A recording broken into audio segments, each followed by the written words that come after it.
My name is Sydney, 26, and I'm an Adventist. I've been an Adventist all of my life, but I would say I've personally got to know God in the last year. God's brought me through so much.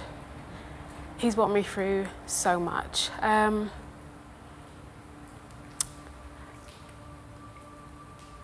I think that I felt God the most on November the 12th.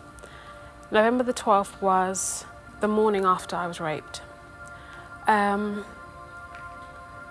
was in an area of London where I wasn't familiar at all, and I was in shock, total shock, but I knew that I felt a presence. I knew that God was with me. I knew I wasn't on my own. And I think after maybe 2 days, everything settled in, and I knew that something serious was going on, something mega was going on, something that I wouldn't have expected. But I knew that although I was shocked and although I was surprised, I knew that nothing catches God by surprise. So I knew I had that peace. That was one of the hardest things. Telling my family is one of the hardest things I've ever had to do. Just facing the fact that had happened was one of the hardest things I've ever had to do in my entire life. But I realised that God was in there. He was in it. He was in everything that I said. He was in the tears that I cried. He was in the moments where I just felt alone. He was there. He was in that. He was in the presence. He was in the midst of all of that. I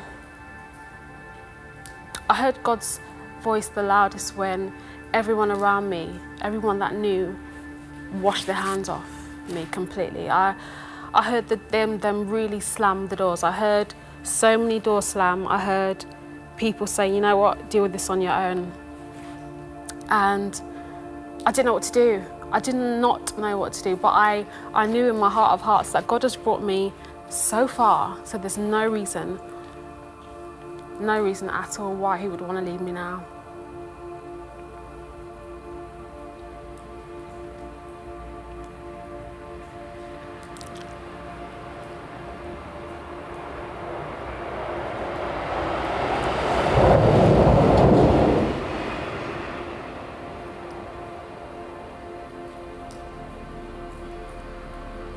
I was at a place where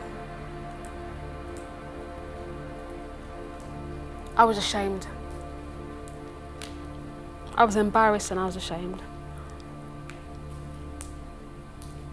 And more than anything, I knew I was carrying the shame of my family. I had what looked like that perfect, everyone huddled together to support Sid. She needs this right now. But in the core of that, I had people telling me, don't tell anyone anything. I had the closest people to me saying, don't tell anyone anything. And that was the first time in my adult life that I had carried the shame of other people as well as myself. The beauty of that is I knew that God wasn't ashamed of me. I knew that there was nothing that I had done then where I should have been ashamed. But it was their shame. It was their shame that they wanted to put on me, and God wasn't having that. He wasn't having that at all. As soon as that happened, I jumped into church. I jumped into church, fully fledged into church. And it wasn't even about the fact that I wanted to put myself in the front of church or be a part of any praise team, but I needed to know that I was around God's people who wouldn't be ashamed of me, who would help me and who would catch me if I fell on the floor crying my eyes out. And that's what I went for. I stepped into Kennington Church, and that was the best thing I've ever done. I realised that God was taking me on a process of healing, and the good thing about God is when he wants to heal you, he heals you from the things that happened 20 years ago that you forgot about. He heals you from the inside out. He turns over every single stone, and if he sees something there, he'll deal with it. After a couple of months, God took me past the rape. He took me past all the shame, past all the embarrassment, past all of the awkward moments with the family. And I realised that he was taking me back to a place in my past where I forgot. When I was 5 years old, I was molested by a woman in Barbados. And I forgot all about it. I forgot all about it, and I just lived my life, because at that time I was only 5. I was 5. What could a 5-year-old do?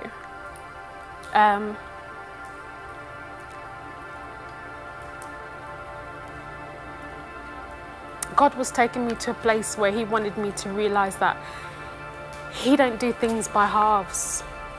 My God doesn't do things by halves. He took me back to that place where I was going to see a babysitter. He took me to that place where I would literally run in the fields and I was so happy. And he took me to the place where I died. He took me to the place where at 5 years old, I died. He took me to the place where I'd go to school and this woman would be there and she would make me do the worst things. She'd make me do the worst things. He took me back to the place where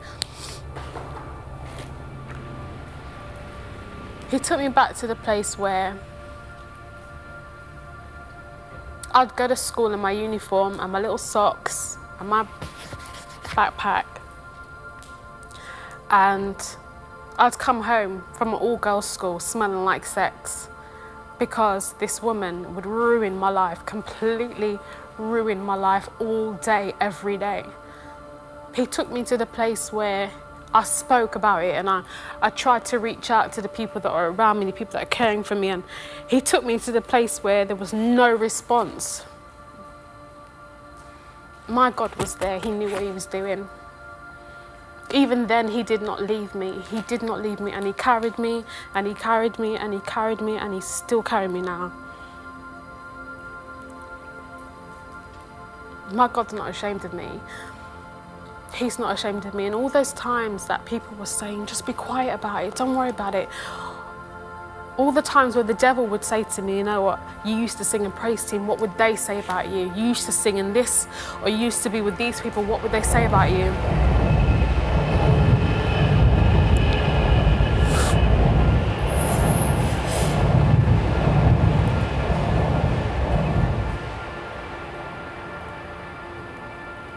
I'm standing today because God kept me. I'm still standing today because God kept me. And I'm proud that he kept me, because nobody else did. Right now, I'm the happiest I've ever been. And these tears, please don't misinterpret. These tears are not tears of pain, they're tears of joy, because I've seen what my God can do. I've seen what he can do. I've seen what he can do. Those days when I just didn't know what to do and I was looking for love in all of the wrong places, he was there, he kept me.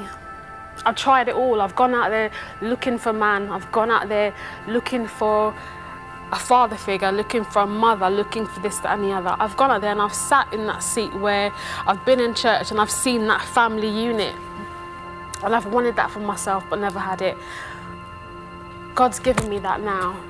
After November the 12th, 2010, God gave me a new family altogether. I've got so many mothers now and so many fathers now who are not ashamed of me. And this isn't about me pin-picking and saying, oh, my mother this or my father this. This is just about showing how God will answer all of your prayers. He does not leave anything unanswered. He just doesn't.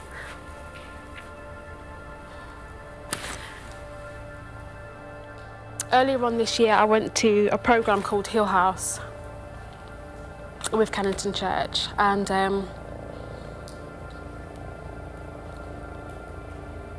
Hill House changed my life.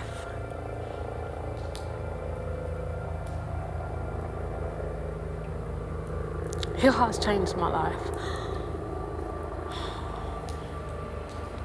I realised that for everyone that told me, keep your mouth shut, for everyone that ignored me, there was someone there willing to hold me up. For everyone. In fact, for every one of them, there was 2 or 3 of them ready to say, you know what, come in our family, come, you come over here, be with us. Hill House 2011, sorry. I witnessed someone stand up.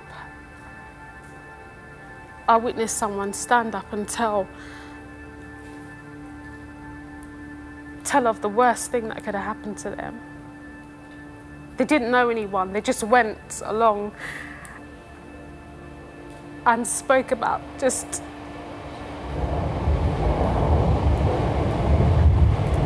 and I saw how that changed that person's life. I saw it. And I didn't just see that, but I saw how talking about rape, talking about all these things that are such a taboo in church, I saw how it affected other people, because people started to stand up and say, you know what, it happened to me too.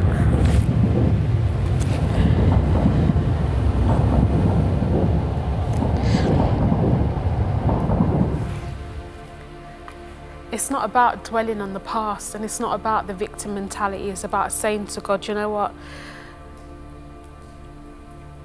This is what happened, but take what's left of me and make something good of it. Take what is left, the little that's left. You might have to add to that, but just take it and do whatever you want to do with it so that your name is glorified, because at the end of the day, that's the only person that will understand. He's the only one that will understand you. He's the only one that understands me. And that's why I'm here. I'm here because who would I be to deny Christ this opportunity to be glorified and honoured? Who would I be to not tell of how he's brought me through, not tell of how I felt like I was damaged, not tell of how he's completely changed my life around. And although I'm still in the healing process, I've got faith that he's going to bring me through. But I tell you what, he's going to bring me through, and I'm not even going to recognise myself, because that's the kind of healing that he's trying to work with. Someone out there needs to know that there's no shame. God's not ashamed of you. There's no shame. And he's waiting for you to stop mourning what happened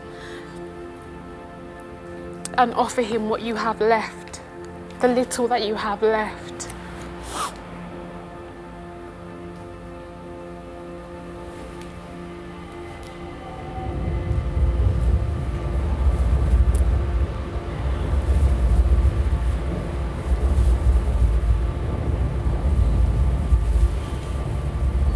He wants the little that you have left.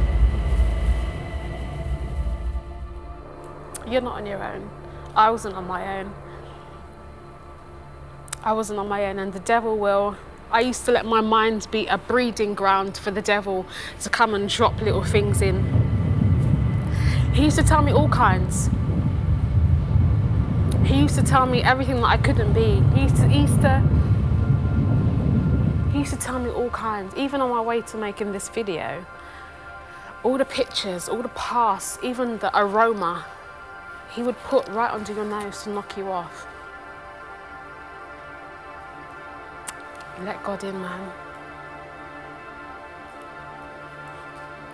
Let God in and forget everyone that is embarrassed by you. Forget them, because they're not going to be there for long. They're not. And you're not living your life for anybody else but Christ. God is coming soon. God's coming so soon. And you know what? I've got a vision of him coming to repair the broken hearts of women in church. The broken hearts of women who've been battered and bruised. The broken hearts of women who just have to experience the worst things in silence because they don't want to speak up about, because of shame, because of their families.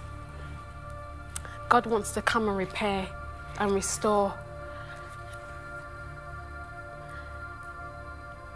God's coming soon, and you can't take all of your bitterness and anger where he's taking you. You can't.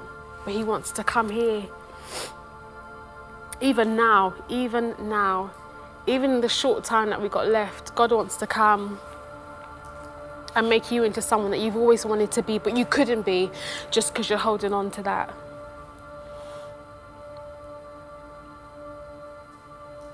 He's done it for me. He's done it for me, and I'm here. I'm here.